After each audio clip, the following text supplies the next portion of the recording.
nosotros. Bueno, ¿te imaginas trasladarlo a Argentina? Imposible. Bueno, la experiencia Vicentín. La experiencia de Vicentín, trasladarlo acá es imposible. ¿No? A pesar de que tenían deuda, ¿no? Igualmente el Estado algo tiene que hacer. Porque, a ver, convengamos que hoy en día a una persona que vive con un sueldo de 70, 80 mil pesos, le es imposible alquilar. Sí, la ciudad de Buenos Aires ha decidido, frente a una situación muy pero muy grave, en donde casi el 40% de la población en la ciudad de Buenos Aires es inquilina hoy, se duplicó en 20 años eso. Lo que ha decidido la ciudad de Buenos Aires es vender 500 hectáreas de tierra pública que equivalen a algo así como 400.000 viviendas. Por ejemplo. O sea, lo que hay en la ciudad de Buenos Aires, diría en todo el país, es un proceso completamente al contrario de lo que se está discutiendo en el mundo. Sucede en el País Vasco, sucede en Cataluña, sucedió en Canadá hace poquito. Lo que sucede en Argentina, yo te diría, es como quizás el sueño de Milei, en donde la vivienda está completamente librada al mercado. No hay Estado para la vivienda. Ustedes recién hablaban de la carne, ¿no? De las decisiones que se tomaron para cortar la exportación, la ley de abastecimiento. Hoy en Argentina hay más de 2 millones de viviendas vacías. La ley de abastecimiento podría plantear que esas viviendas ingresen al mercado. Sin embargo, lo que hay es solo una política de que el mercado decida cuál es la política de vivienda en Argentina, mientras que el Estado intenta construir en las periferias algunas pocas viviendas para que... Que son realmente viviendas que, digamos, no para clase media. El problema de fondo... ¿Las del mercado? Las del mercado son carísimas. Las del mercado sí, son imposibles. Chicas para clase media es imposible. Y dolarizadas. Y el gobierno construye viviendas, pero no para la clase media. Y además pocas. Son sociales. Construye pocas.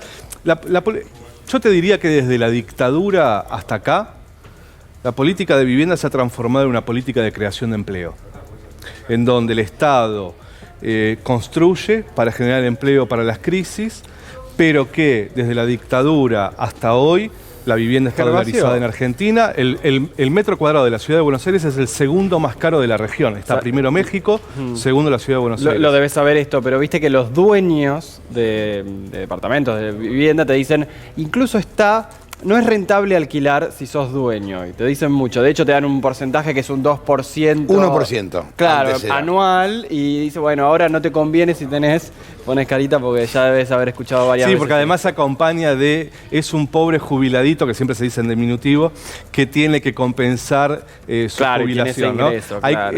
Hay como esto que decían antes, el campo. Bueno, en materia de vivienda es el pobre jubilado que tiene una vivienda en alquiler. La verdad es que Argentina, el 60% tiene salarios por debajo de 60.000 pesos y que un alquiler de un 3 ambientes está a 60.000, 70.000 pesos. Claro. Por lo tanto, que se quejen de una renta sin trabajar, tener un salario todos los meses, a mí me parece bastante obsceno. Sin embargo, a mí me parece que eso no tiene nada que ver con plantear una regulación del precio de los alquileres. Claro. Si la jubilación es mala para un jubilado, lo que tiene que haber es buenas jubilaciones. Porque cuando hablamos de un almacenero, que es un trabajador, que tiene que ir todos los días a laburar, no como un rentista, ¿no? Claro, claro. Uno no dice, no regulemos el precio de los alimentos del almacén porque es un pobre señor. No, el precio de los alimentos se intenta que esté regulado en todos lados. Ahora, lo que tiene que funcionar es un esquema en donde podamos acceder a la vivienda. Ahora, la ley de alquileres se está cumpliendo bastante poco porque María Eugenia Vidal plantea concretamente como propuesta de campaña terminar con la ley de alquileres. Derogarla. Sí, te diría que casi toda la derecha plantea la derogación de la ley de alquileres como el FMI. El FMI plantea que no se regulen los precios de los alquileres. Para mí el problema no es ese, porque la derecha siempre fue muy clara y sabemos muy bien cuál es su programa. Para mí sí el problema es cuál es el programa de discusión y de política de vivienda del gobierno nacional. En donde cuando vos tenés a María Eugenia Vidal, a Martín Tetaz, a Milei, a López Murphy, a Lo Pérfido, planteando hay que derogar la ley de alquileres, no sucede lo mismo del otro lado. El gobierno nacional no está planteando hay que defender la ley de alquileres, se tiene que cumplir. O hay que regular los alquileres, por ejemplo. O hay que regular, hay que profundizar con la regulación.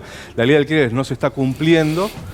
De 3 millones de hogares inquilinos en Argentina, solo se registraron 300.000 contratos de alquiler, o sea, todo el resto El En negro. 90% En negro. transcurre en la informalidad. no pagan impuestos. ¿Cuántos alquileres dijiste que se estiman? Hay 3 millones de viviendas en alquiler en Argentina y solo se registraron a más de un 300.000. año 300.000 contratos en AFIP. O sea, 10%. el 10% sin una campaña de difusión sobre la ley de alquileres. Sin ningún tipo de control. Sin ningún tipo de acuerdo desde el gobierno nacional con las cámaras inmobiliarias para que se cumpla la ley. Y encima, y a mí me parece que esto es lo más grave, y la verdad es que yo creo que es el resultado también electoral, no hay un debate serio sobre cómo solucionar el problema de la vivienda en Argentina. Dijiste 2 millones que estaban libres, se estiman, 2 millones de viviendas que están ociosas. Vacías en Argentina. Y hay 3 sí. millones de alquileres, o sea, fíjate cómo lo... Pero ¿sabes qué pasa? Que, digamos, ningún gobierno terminó con lo que fue la destrucción del banco hipotecario allá por la época de Martínez Dios.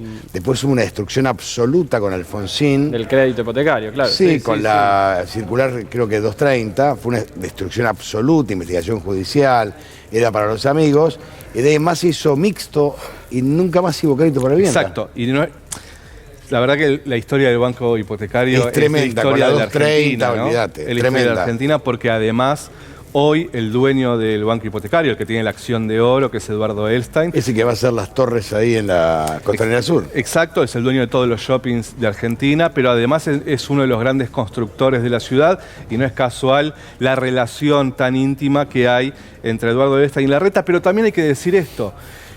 La plata del procrear pasa por el banco hipotecario. Exactamente. Y no debería ser así. Y no debería ser así. Debería pasar por el Banco Nación. O plantearse como una política de vivienda estratégica para el futuro de la Argentina, recuperar el banco hipotecario. Ahí tengo una pregunta más, que es que mucha gente criticaba la ley de Pero alquileres. usted, yo le voy a decir un dato Sí. que no es menor. En el año 1987 era presidente del Banco Hipotecario Aníbal Reinaldo, 1987. ¿Sabes cuánto fue la pérdida por la famosa circular 230? 3.500 millones de dólares. 1987. ¿Vos te acordás? No me acuerdo, pero lo sé. fue tremendo. Una causa que le investigó el fiscal Molini y se descubrió que era Aníbal Reinaldo presidente. Se descubrió que hubo un desfalco. Había personas que tenían créditos diputados, mujeres diputadas.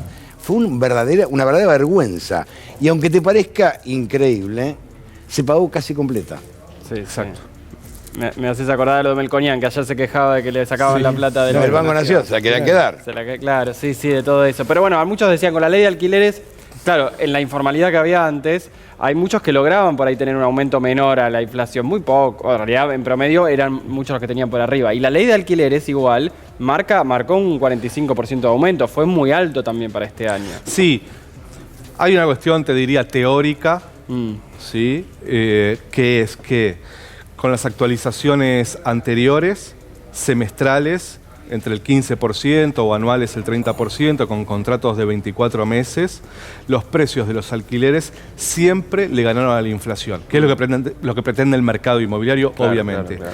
Con esta ley, lo que sucede es que el aumento es muy fuerte, que estamos con niveles de inflación altísimos, con los salarios pulverizados, que como vos decís está alrededor del 45% el aumento anual, pero ya no tanto en términos teóricos, sino más a lo que tiene que ver con la vida nuestra de los inquilinos, es que se terminó que el mercado inmobiliario nos pueda aumentar cada 3 meses, cada 6 meses, lo que ellos quieran. Claro. Durante un año tenés el mismo precio del alquiler, cosa que no sucede con ningún otro valor Es de verdad. la economía, con ningún otro precio, y que además tenemos contratos mínimos de 3 años. El mercado, yo insisto, por lo general el mercado inmobiliario y la derecha son muy contundentes y tienen las cosas muy claras. El mercado inmobiliario está pidiendo derogación de la ley de alquileres para que puedan aumentar los precios cada 3 meses, cada 6 meses, porque ellos creen que para recuperar rentabilidad tienen que aumentar el doble.